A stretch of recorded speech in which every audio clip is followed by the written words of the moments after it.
Alright, hello everybody. How are you all doing today?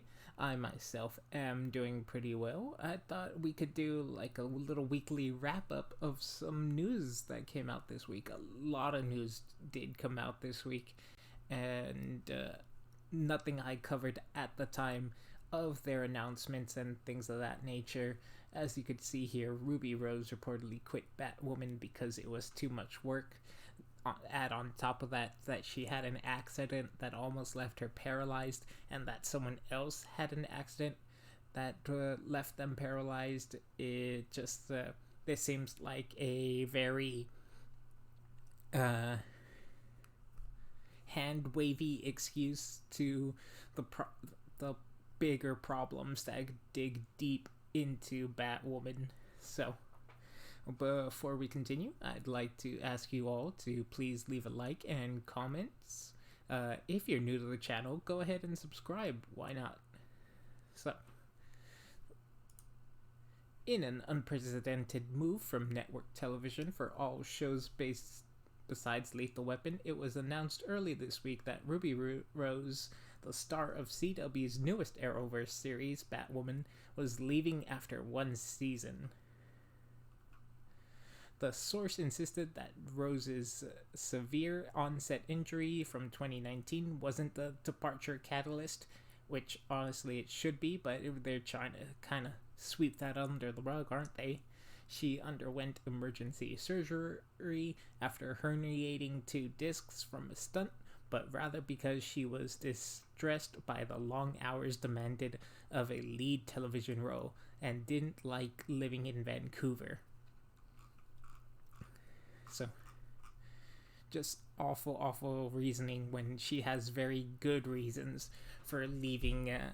For leaving this show, it was damaging her reputation. She got injured. Someone else got injured, and I guess personally, if I had to be forced to live in Canada too, I would try to get out of there as quickly as possible. But on to some bigger, more exciting news. Why releasing the Justice League Snyder Cut sets a dangerous precedent. Now, lots of people went ahead and covered this one already, so I'm not really going to be adding too much new to it. I just wanted to make sure that everybody remembered that, yes, we won. We got our Snyder Cut. It's going to be released, and it's going to be something quite bigger than it was before. Well, it happened. Zack Snyder's cut of his failed superhero team-up movie, Justice League, will see a release of Warner Media's direct-to-consumer streaming platform, HBO Max, sometime in 2021. Now, whether you're a fan of Zack Snyder or not, if you believe that customers should have a say in the entertainment that they're going to be consuming, this is a very good move and should be supported. I personally liked Zack Snyder's Superman. All my only big complaint about it was that all the color was sapped out of it. If they just added some more striking colors to it, it would have been much more well received, in my opinion. And then their choice for Lex Luthor in Batman v Superman was just awful. I absolutely was disgusted by Jesse Eisenberg as Lex Luthor. Oh my god, absolutely disgusting. Moving on from that, members of the movement who have been hectoring Warner Brothers to release this version of the movie see it as a giant win. Everyone else should be worried about what this means for the rest of cinema. It means that people like Drew Taylor have no more control over audiences, that audiences will now be picking and choosing what they will consume on their own. The saga of Snyder's Justice League starts long before the internet began crying out for the Snyder Cut. The production of the movie was fraught, and Warner Brothers started second-guessing their decision to go all in on Snyder once Batman v Superman Dawn of Justice became a commercial disappointment and a critical disaster. An original plan for two Justice League movies was reduced down to one, and the shape of the DCEU, Warner's attempted for a Marvel Studio style series of interconnected films, although all of DC's individual films have been doing so much better than these ensemble films. Personally, I loved Wonder Woman up until the last 10 minutes or so. I think it's a movie that would have benefited from cutting out the final fight if it just went against the grain and kind of just did a simple story, no big villain reveal with the big CGI battle. And then I did enjoy Aquaman as a much simpler film. I know it has a lot of writing problems, but for some reason I can really look past them, maybe because it's the first time Aquaman was on screen. Otherwise, let's continue on with this person complaining. Fans imagined that the rough cut of Justice League that Snyder submitted to the studio was better than the one that was released into theaters in November 2017. They shared the hashtag on Twitter, bought billboards in California and New York, flew planes with giant signs that said, "Release the Snyder Cut," trailing behind it. They even got corporations like Subway to contribute to the cause. Worst of all, they cloaked their activity, which grew into something of a public nuisance, under the shadow of charity. They regularly contributed to suicide prevention foundations, which on the onset seems noble, but really was a way to conceal what they were actually doing: bullying everyone. That's such... It's just fans who were having fun and who had the money to just have some fun. It really isn't anything deeper than as deep as bullying everyone. It's actually very easy to ignore, as well as it's mostly just a hashtag on Twitter. They bullied those who suggested that maybe the Snyder version, which would require tens of millions of dollars to finish the audio and visual effects, I hear rumors that it might even be upwards to 30 million required to finish up, might actually be worse. Might actually be the worst version. They bullied those who thought that the theoretical release version was good, but most of all, they bullied Warner Brothers. I highly doubt that a small group of fans, or however large the people asking for the Snyder Cut, could bully a multi-million-dollar company. That's just absurd. Who clearly went in complete different direction from what Snyder was planning.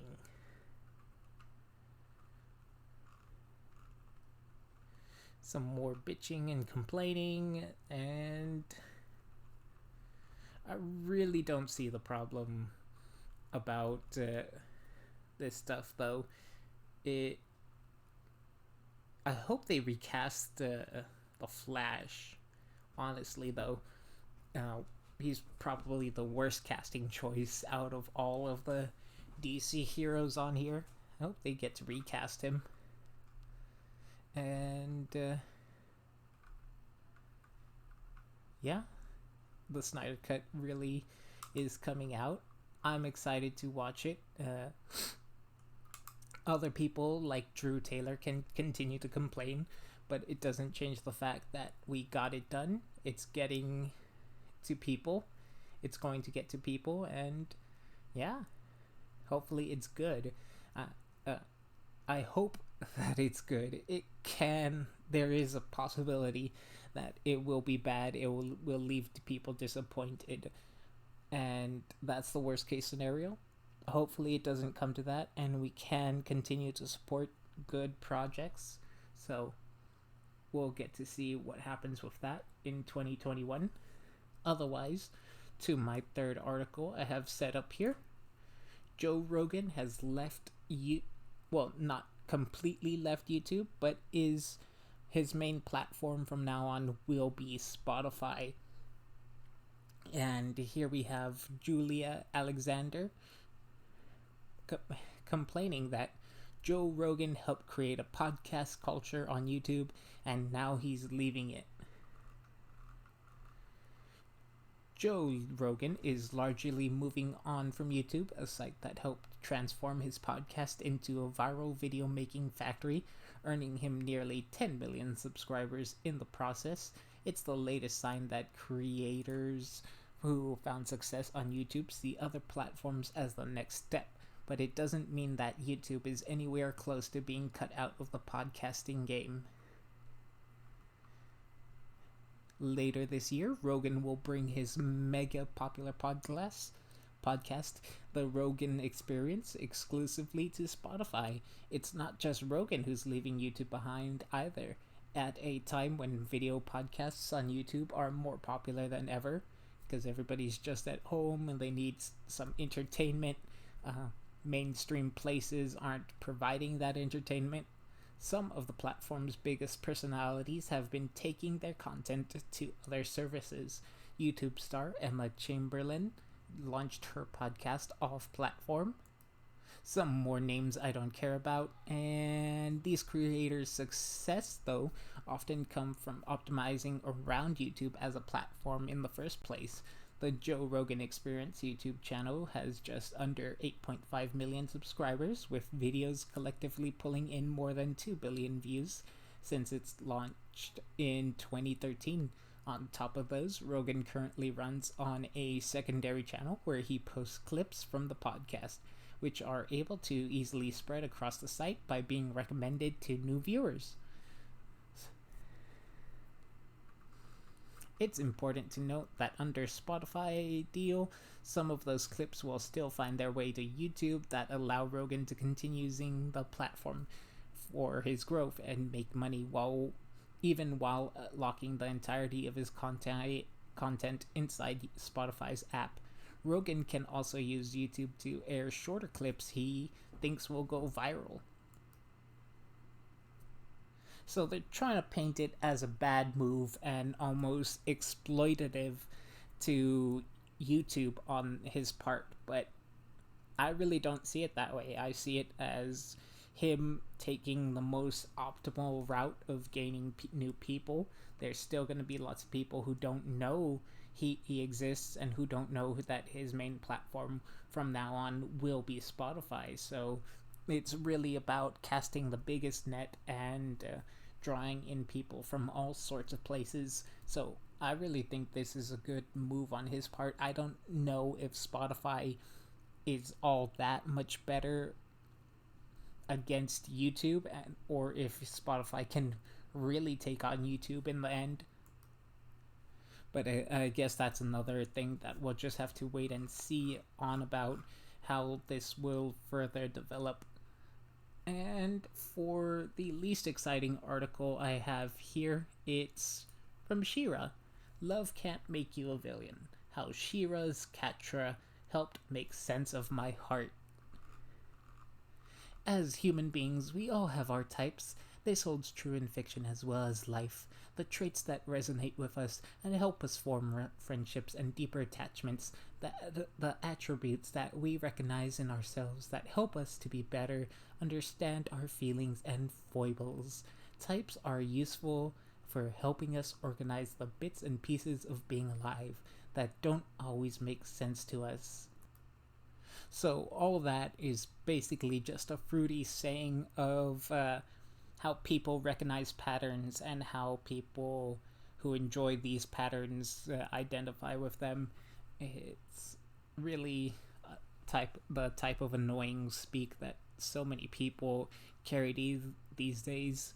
When I started watching She-Ra and the Princesses of Power, I instantly recognized Catra as one of my types. Of course, I wasn't alone in that feeling. Catra was an instant favorite on the show among its fans, but there was something about it that was nagged on at me. something more specifically related to her type and what that type said about me and what it meant that I kept returning to. Catra falls into a category that I mark as foils with inferior in, inf, blah, blah, blah. Foils with inferiority complexes that are characters who are very close to a particular protagonist who they are a bit unhealthily obsessed with. They are often queer or queer coded, which is hardly a surprise. They are in many ways that protagonists equal, though they don't always believe it. They are often abused by authority figures, which causes them to lash out in increasingly violent and harmful ways. They are villains, but villains with deeply emotional motives, and one of their most desperate needs, though they'd never admit it, is getting their equal opposite the protagonist they are so enamored of to clarify their importance. And that is just a lot of awful speak to just say that they do crappy stuff. They compare themselves often to this person they see as a superior person, and I just can't believe that people identify with this, that you'd be so ready to compare yourself to whoever you think your betters are, and say that that you have to be recognized, that it's something you deserve to be recognized, and it's just completely awful speak again. And then it goes over some other characters who share these traits, but really not really. They're just projecting onto all of them what they'd like to see, and really disgusting stuff, honestly. Otherwise,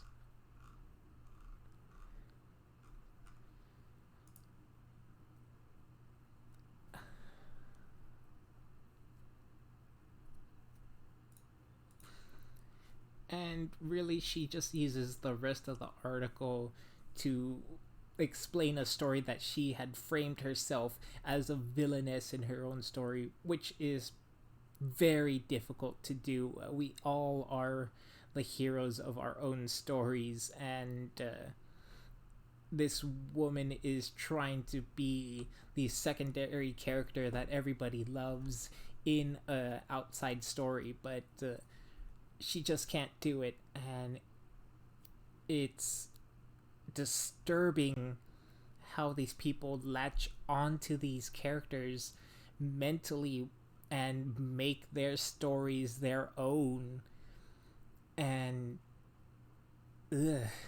just sends shivers down my spine, honestly. Well, that about does it for this video. I've ran out of articles and I've ran out of commentary.